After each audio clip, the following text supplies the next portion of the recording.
I'm seeing a lot of people on TikTok and YouTube talk about how their rent is going up. And, I know a lot of it involves escrow and insurance and, revaluations for their property.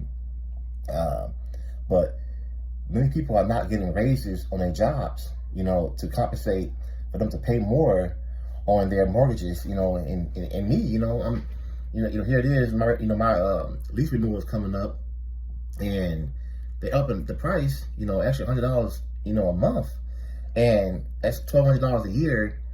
I'm not getting a raise to compensate, for that. It's just like every year we're losing. Why are people paying $2,300, and $2,700 and $3,000 for a mortgage or rent? People don't think that going to get a house is not what it's cracked up to be. And right now I know rates is down 5%, some is 4%, fixed. But people don't think about that. You go get a house that's $400,000, even at 5%, you're paying close to $900,000 after interest for 30 years. So you constantly have to add extra money on every month to kill that interest on that house. But owning a house in America is no longer a dream.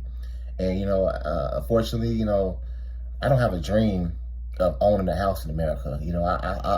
I maybe have a business in America, but live somewhere else in a different country, because it's just not livable here. Maybe live off of interest of what you put away into a savings account. Get paid out dividends, monthly. Crypto.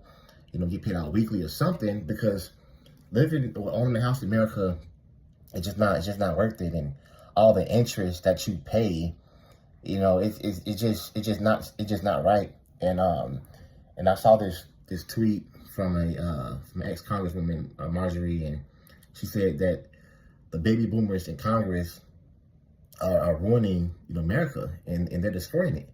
It's 100% true.